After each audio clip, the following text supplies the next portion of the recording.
Une fuite injustifiable. Première réaction ce matin de la ministre japonaise de la Justice après la fuite de Carlos Ghosn. Depuis une semaine, tout le monde s'interroge d'ailleurs sur la manière dont Carlos Ghosn a pu quitter le Japon.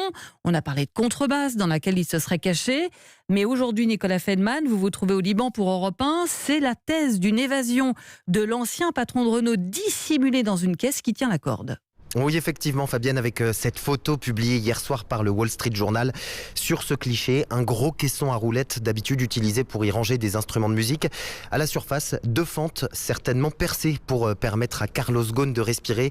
C'est donc dans cette caisse que l'ex-PDG de Renault se serait caché pour échapper à la surveillance des Japonais, avant ensuite d'embarquer direction Istanbul à bord d'un jet privé.